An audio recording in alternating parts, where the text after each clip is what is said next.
Dua pasangan baca pres dan bacawa pres telah resmi mendaftar ke KPU pada Kamis 19 Oktober. Kontestasi politik ini semakin menghangat ya, 4 bulan jelang pemilu 2024. Bahkan dinamikanya pun ramai jadi sorotan warganet. Kita langsung bahas nih. Exposure baca pres, bacawa pres 2024 langsung bersama dengan Dudi Rudianto, founder dari Evelo Big Data dan Analytics.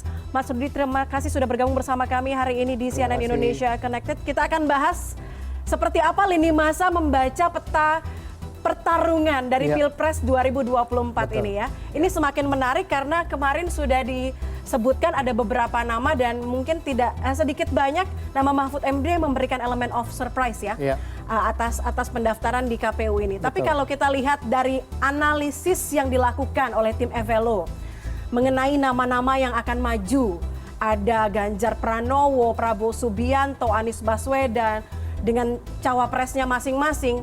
Bagaimana Anda melihat perbincangan ini terjadi di sosial media? Mana sosial media yang paling yang paling hektik perbincangannya soal mereka? Yang paling oke lah ya. Oke, baik, begini Mbak. Jadi kalau kita bicara Pilpres 2024, kita harus melupakan Pilpres 2014 dan 2019. Oke, kita tinggalkan. Betul, karena yang lalu hanya 2 pasang. Sekarang orang melihat 3 pasang. Dan itu sedikit membingungkan memang karena tidak ada lagi kombatan yang berada secara ekstrim di kutub yang pasangan pertama dan pasangan kedua. Sebagai contoh, dulu PKB dan PKS berhadap-hadapan. Hari ini mereka bersama. Confuse nggak pendukungnya? Pasti confuse. Disinilah kemudian terjadi perubahan bagaimana mereka berkomunikasi yang tadinya begitu tajam, sekarang sebenarnya lebih menurun. Jadi black campaign dibandingkan periode Pilpres sebelumnya itu udah sebenarnya lebih turun hari ini. Tetapi tren percakapannya meningkat jauh lebih tinggi dibandingkan Pilpres 2 periode sebelumnya. Ini kalau kita lihat ada nama Ganjar Pranowo, Prabowo Subianto, Anies Baswedan. Betul. Nyatanya yang paling banyak diperbincangkan usia muda deh kita lihat ini. 18-24 adalah Prabowo Subianto. Betul. Karena memang jejak rekam yang cukup tinggi menyebabkan Prabowo lebih mudah direcognize. Jejak digitalnya memang bisa dikatakan dalam 2 kali pertarungan bersama Jokowi tentu lebih banyak dibandingkan Ganjar ataupun Anies Baswedan. Gitu. Tetapi perlu dilihat juga bahwa Ganjar Pranowo ini sebelumnya dalam 1 tahun terakhir ini adalah raja di TikTok, Mbak. Ganjar Pranowo. Ini ya, iya, betul. Raja di TikTok raja ya. Di Kontennya TikTok. banyak banget. Kontennya banyak banget, gaul banget, dan sangat menyentuh segala macam lapisan.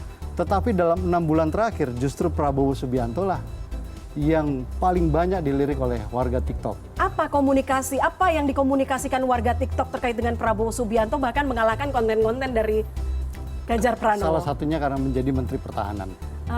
Jadi heroik, kemudian kebetulan TNI itu juga mendapatkan tempat di warga TikTok ya Mbak. TNI Polri itu mendapat dukungan ketika mereka bertugas di Papua misalkan. Begitu berat, jauh dari keluarga, itu memang menjadi salah satu konten yang menarik warga TikTok. Kebetulan Prabowo ini menjadi Menhan, dan ini menurut kami berhasil dieksploitasi lebih lanjut sehingga usianya walaupun paling senior di antara kedua kandidat, ternyata cukup diterima. Terbukti 49,1% anak muda. Jadi kalau hasil survei menyatakan bahwa Prabowo cukup diterima di kalangan milenial, ya memang konten TikToknya itu selama 3 bulan sejak Agustus hingga sekarang mencapai 1 miliar. 1 miliar view ya. Yang sebelumnya itu hanya milik Ganjar. Justru kalau kita lihat Anies Baswedan tingginya adalah di usia 35 sampai 44 tahun. Iya, betul. Dewasa ke atas. Saya bisa bilang gini, kalau 3 orang ini ingin kita kenal seperti apa branch-nya, kalau ada orang sakit, maka Anies akan menyebut gula darahnya tinggi. Tetapi Prabowo akan bilang dia sedang tidak enak badan. Kalau Ganjar akan bilang itu masuk angin. Jadi memang untuk orang yang lebih serius, Anies ini sangat diterima. Kalangan politisi, kalangan akademisi, kalangan yang memang background-nya itu adalah background banyak berpikir gitu ya. Nah, Prabowo ini berada in between antara Ganjar dengan Anies. Baswedan? Ganjar dan Anies. Sementara Ganjar ini memang sudah sejak lama karena background-nya juga dari PDI Perjuangan. Gaya komunikasinya memang gaya komunikasi masyarakat kebanyakan. Oke. Kita breakdown satu-satu mungkin ya. Ini tadi kita bahas dulu nih soal Anies Baswedan, Muhaimin Iskandar yang pertama daftar Betul. ke KPU. Betul. Kalau kita lihat dari kanal dari setiap metrik ini, mana yang paling mereka kuasai dari tiap sosial media? Kan kalau kita identifikasi setiap sosial media audiensnya berbeda, kontennya berbeda. Betul. Mana yang paling jawara lah untuk mereka? Betul. Jadi begini Mbak, ada semacam tren bahwa yang ditunggu publik terhadap bacawa pres itu bukan pada saat mendaftar, tapi pada saat capresnya mengumumkan siapa bacawa presnya. Jadi terkait Muhaimin Iskandar memang terjadi ledakan animo luar biasa pada saat PKB masuk ke koalisi perubahan dan Demokrat out, sehingga itu betul-betul menjadi ledakan informasi yang sangat besar begitu ya. Begitu juga pada saat Mahfud diumumkan oleh Megawati Soekarno Putri sebagai cawapresnya Ganjar Pranowo. Jadi mungkin ini ketika September, 7 September atau awal-awal September, akhir Agustus, sementara kalau Ganjar baru-baru ini. Betul, baru-baru ini. Jadi kalau bisa dibilang data 3 bulan memang terjadi perpotongan luar biasa apabila melibatkan bacawa pres antara Ganjar Pranowo dan Anies Baswedan gitu. Nah, tetapi kalau dilihat exposure di Twitter, memang ledakan terbesar itu terjadi pada saat Anies menerima atau mengumumkan bahwa bacawa presnya adalah Muhaimin Iskandar. Di Twitter saat itu jumlah exposure-nya mencapai 85 juta kali tayang.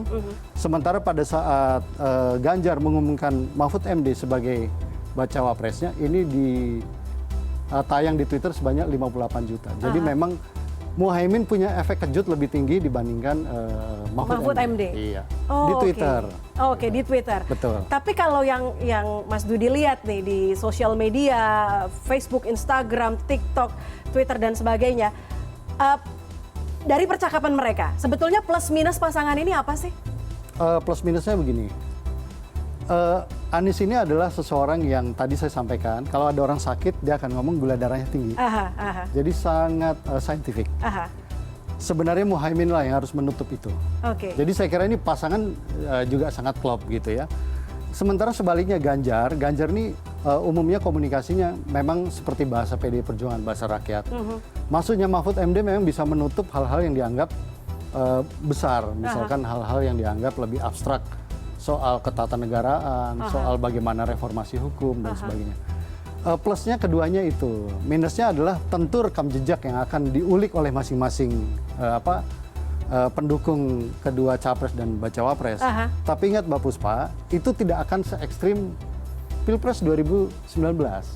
Mengingat masih ada Prabowo dan kita masih menunggu siapa bacawa pres. Dan artinya sentimen kemarahan orang, sentimen tidak percaya itu cukup menurun berarti ya?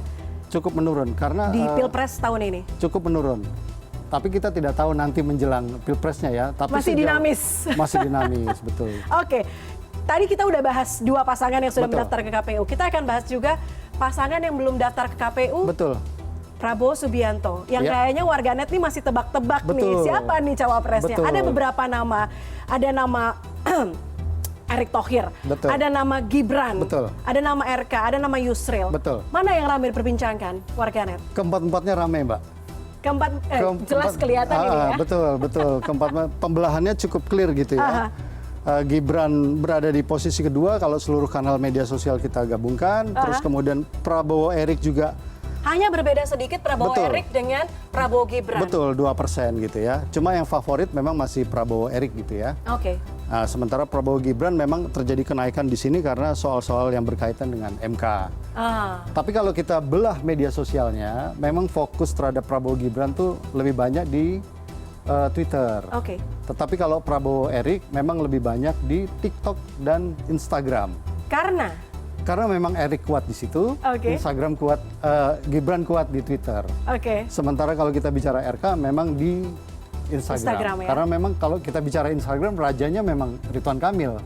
Gitu. Sementara kalau Yusril memang media sosialnya tidak sebesar yang 3 tadi. Tetapi kalau dilihat berdasarkan interaksi warganet memang tidak terpaut jauh juga antara ketiganya dengan Yusril.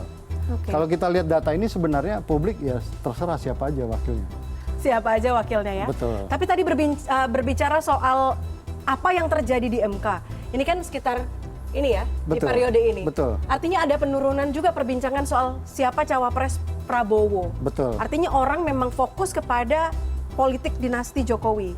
Gitu ya. Artinya apakah masih memang ramai perbincangan soal Prabowo? Apa yang membuat tertutup akhirnya Ya, isu ini? Pada saat perbincangan MK itu meningkat, memang terjadi peningkatan juga pembicaraan tentang Gibran, Jokowi, dan dinasti. Kata kunci dinasti itu meningkat. Tetapi di saat yang bersamaan, perbincangan publik terhadap Prabowo itu cenderung menurun. Jadi memang fokus orang memang terhadap siapa keluarga Jokowi dan apa motif di balik itu semua. Okay. Tetapi perlu diingat, menurut kami isu MK itu sebenarnya isu elit. Walaupun besar, tetapi isunya elit. Mengapa? Karena memang yang sangat berkepentingan terhadap isu-isu di MK itu adalah kubu PDI dan Ganjar Pranowo. Sementara kubu Anies lebih kalem walaupun tidak berada pada posisi mendukung keputusan MK itu. Jadi dengan kata lain kita menyimpulkan memang isunya sangat elit, bukan isu yang memang dibutuhkan oleh rakyat atau menjadi kemauan dari rakyat kebanyakan. Isunya sangat elit walaupun di X atau di Twitternya Mas Gibran kontennya awak-awak. Iya, betul. Tetapi yang menghujat ataupun kemudian menolak itu memang orang-orang yang selama ini berada di barisan Jokowi dan kali ini berada di barisannya Ganjar. Oh, I see. Oke, kita bergeser berikutnya. Nah, ini dia. Betul. Psikografis pendukung berdasarkan komen dari warganet. Kalau melihat ini, analisis Mas Dudi, iklimnya akan seperti apa sih di pertarungan Pilpres 2024 khususnya di sosial media? Kalau kita, walaupun kita menutup mata ya dari Pilpres sebelumnya yang pakai politik agama dan segala macam, Anda melihatnya akan seperti apa? Betul. Kenapa kita melihat berdasarkan komen? Karena media sosial yang lain di luar Twitter itu kita melihat keramaian juga berdasarkan komentar. YouTube misalkan memang terjadi pembelahan komentar dengan Twitter.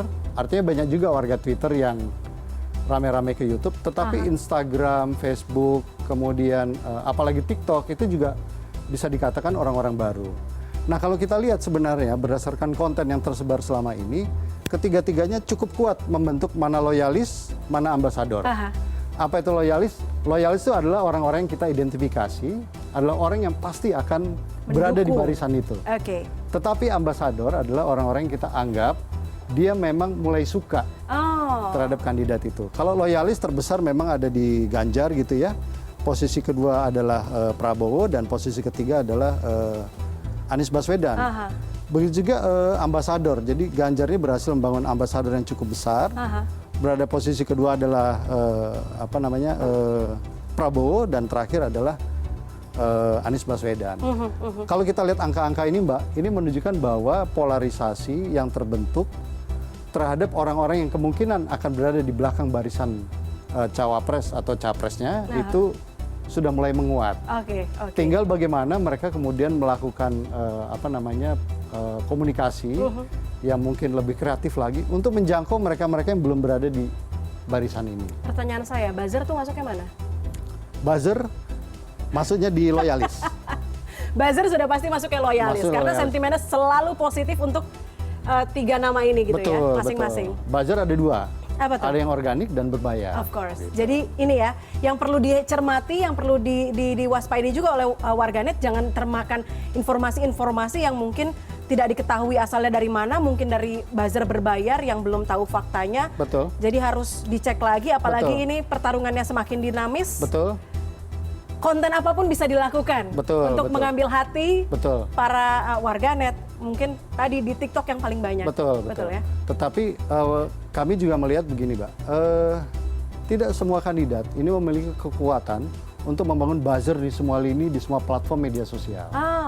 PKB misalkan sangat kuat di Twitter dan Instagram misalkan, tetapi di TikTok sangat lemah. Begitu juga Gerindra misalkan, Gerindra ini kuat sekali sekarang di TikTok. Begitu juga PDI.